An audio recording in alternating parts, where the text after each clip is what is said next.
What's going on, everybody? Jolt here from TheTokenMinorities, and I wanted to apologize for not uploading NPL battles for the past 2 weeks. Long story short, I'm a senior in college, and my engineering classes kind of got real, and I haven't really had time for uploading, let alone Pokemon at all.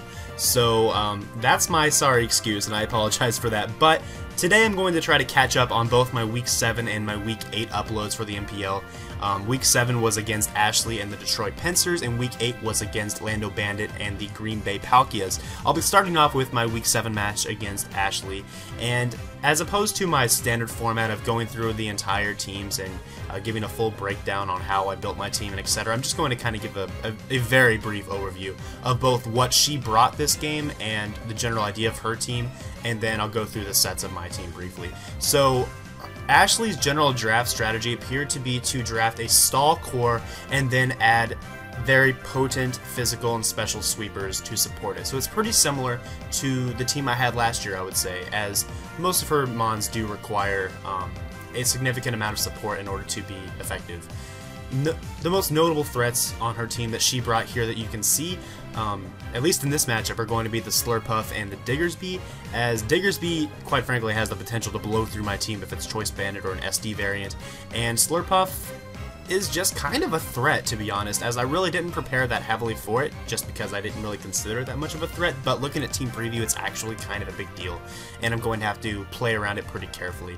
The rest of the mons I should be able to handle pretty well. Starmie could be a threat as well, as long as I don't play stupidly around it, and everything else I should be able to deal with just fine. Now, I do want to note that Charizard X was a massive threat to my team last year, and I made sure that I would be able to have a team this season that would be able to not worry about Charizard X so much. And I am bringing 6 mons this week, all of which are not at all threatened by Charizard X, and I'll go ahead and describe those now. I brought a Calm Mind, Cosmic Power, Store Power, Soft-Boiled Clefable. I think this thing is just 100% perfect against her team, as she has nothing for it once I get +1 Cosmic Power, and then I can proceed to set up the rest of my boost and stored power my way to a victory against her team. So Clefable is absolutely win condition #1 in this game.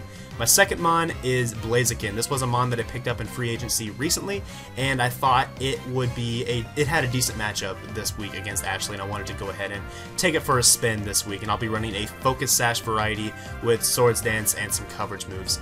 Then I have Gastrodon, which is basically there to serve as a good check to Mega Charizard X. I'd say it's a counter to Mega Charizard X as long as it's not running Swords Dance, and it has appropriate coverage moves on that. I believe it also has Toxic in this game. And then I have a Terrakion for the standard sweeping potential. I believe this is a sub-SD Terrakion. I have Mega Venusaur, which is a physical variant with Earthquake and I believe Petal Blizzard? I think it's Petal Blizzard. Yes, Petal Blizzard.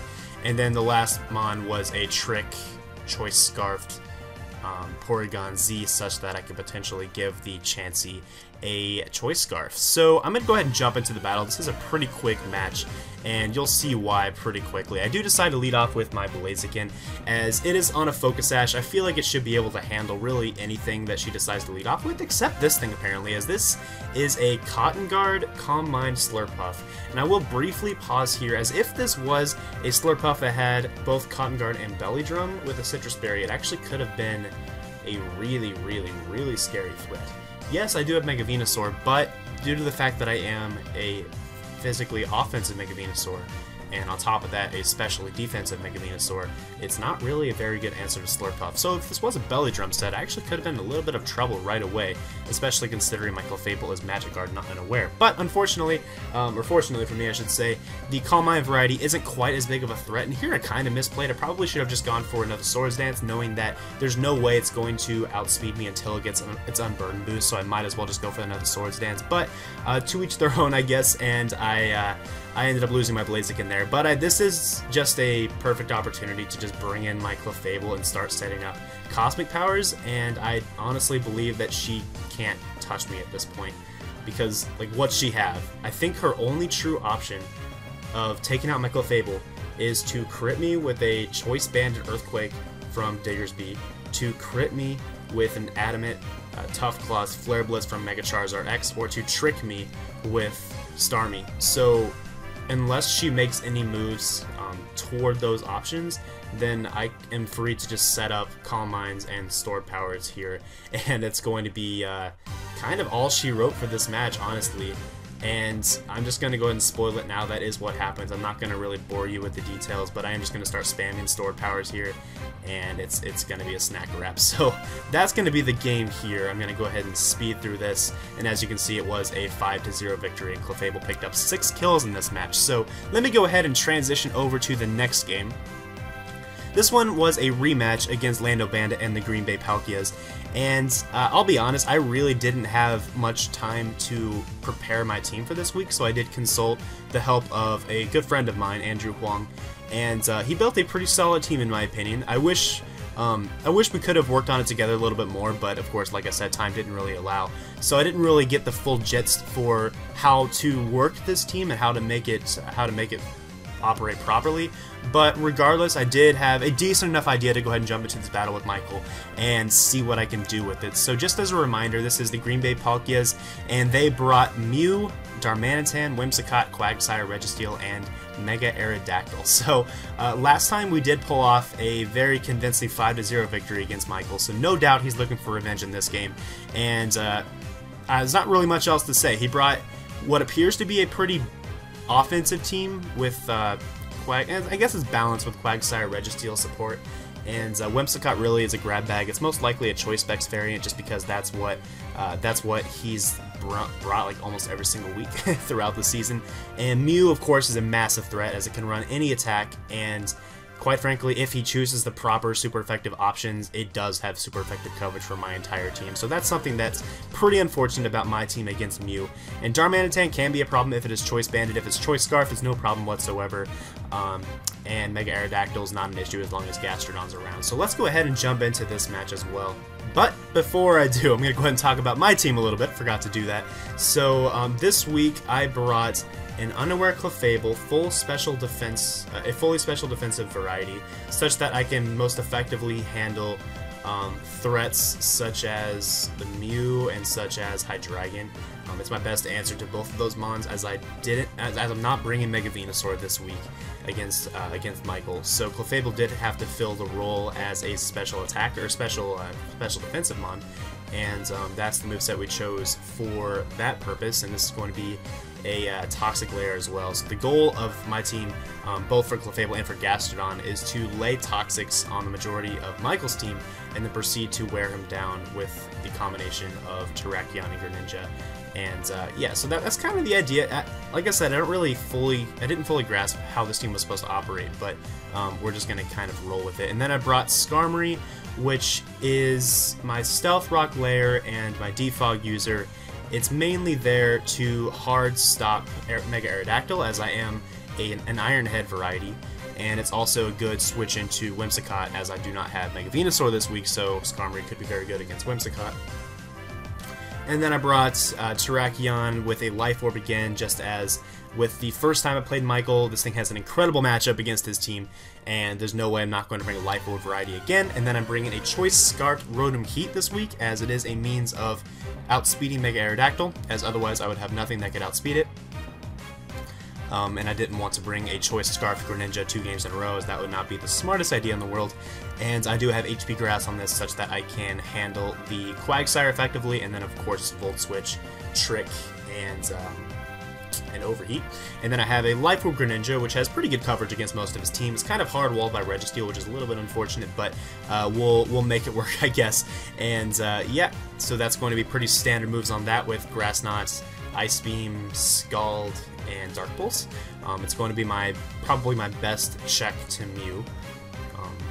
And then I have Gastrodon, which, as I said before, is going to be a pretty good stop to the Mega Aerodactyl. So that's the team. It's also a good stop to Darmanitan, assuming it's not Choice Banded. So let's go ahead and jump into the battle now. I decided to lead off with my Rotom Heat, and he leads off with his Quagsire, and I should have probably just gone immediately for the HP Grass on that turn, but I decided to go for the Trick, just in case he wants to Scout for the HP Grass and go into his Registeel, and also just in general, it's not bad to give a Quagsire a Choice Scarf, as there's not really much it can do with it. Unfortunately, he gets the Scald crit against my Rotom, which actually is a pretty big deal because now it's not a switch into Whimsicott, and really it's not a switch into anything, so actually it's a pretty bad situation. But here I'm going to pull the double back into my Rotom Heat, expecting him to make a switch from his Whimsicott, and I'm going to get off a Volt Switch against the Mew, and I do outspeed the Mew, which is kind of nice. It does reveal to me that his Mew is going to probably be off a non-speed boosting nature. Now here he does go for the Flare Blitz on my switch into my Gastrodon, and that is no doubt Choice Banded damage, and that's a really bad deal, as I have no switch-ins to a Choice Banded Darmanitan. And that's kind of a problem, and it's something that I should have paid a little bit closer attention to in my team building process. But the good news is, if I make the playoffs, and if Michael makes the playoffs, I most definitely will have a team that is ready for said threat. So we're going to go ahead and continue. And I am not going to just sack my Gastrodon here, as I definitely need that for the Mega Aerodactyl. But I do need to get my health back on it as well, such that I can take a hit from Darmanitan again if I have to. Here, knowing that it's Choice Banded, I'm just going to go into my Terrakion, which has a great matchup against absolutely everything, and I can 2-hit KO anything, essentially. And I do 61% with this close combat. Now, here is the play that defined this game. I know Michael. I feel like I know him pretty well, and I've watched every single one of his battles this season. He is a very aggressive player. He likes to pull double switches when he thinks it will benefit him. He has already used Switcheroo with his Whimsicott and tricked my Skarmory at Choice Scarf. So, I am expecting him to expect me to switch into my Clefable, as this is a special wall. It is my primary switch-in to Whimsicott at this point, or even switch into Skarmory. Either way, I'm expecting him to predict me to switch into either Skarmory or Clefable and double out with his Whimsicott such that he does not lose momentum. In doing so, I'm expecting him to double out potentially into his Darmanitan, which would make a lot of sense, because if he switched into his Darmanitan here, as I switch into Clefable or Skarmory, I simply lose another Pokemon.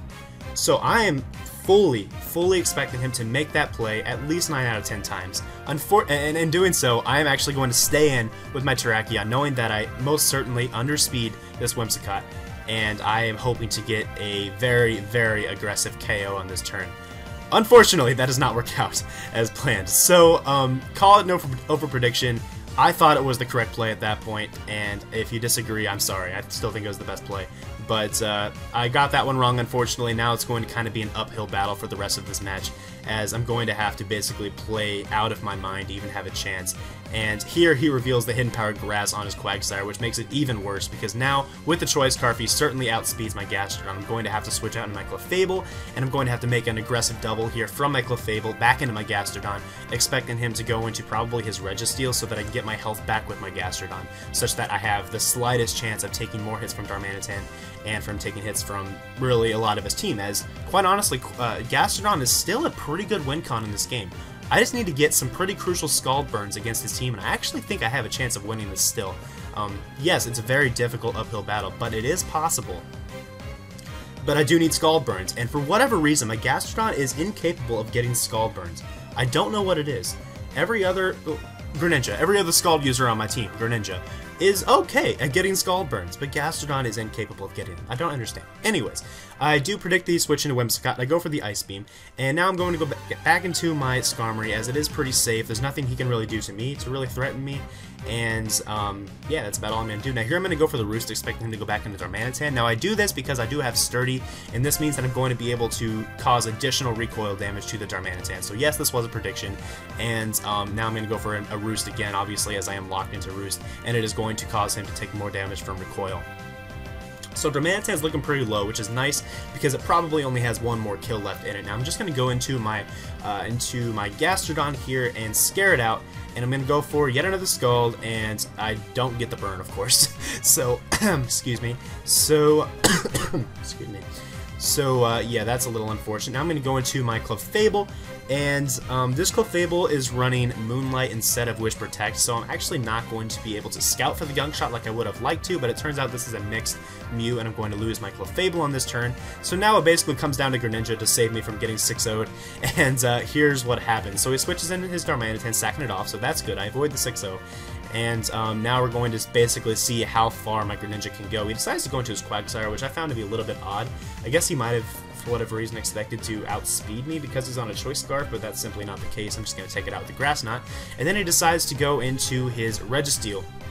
He makes a really nice play here, as I very well could have stayed in and just gone for the Scald Burn, but he decides to predict my switch into Gastrodon to, I guess, try to get another burn myself, and goes into his Whimsicott, which I think was unnecessarily risky, in my opinion. I don't think that was his best play, but it worked out for him, and I'm going to lose my Gastrodon here because I did not have a switch in. Now here I know I outspeed this thing, and I know I should be able to get one more kill. If he wants to go into his Registeel, he's going to be risking getting burned again, and unfortunately, I mean, I go for the Skull Burn as he comes in, I don't get the burn, what do you know.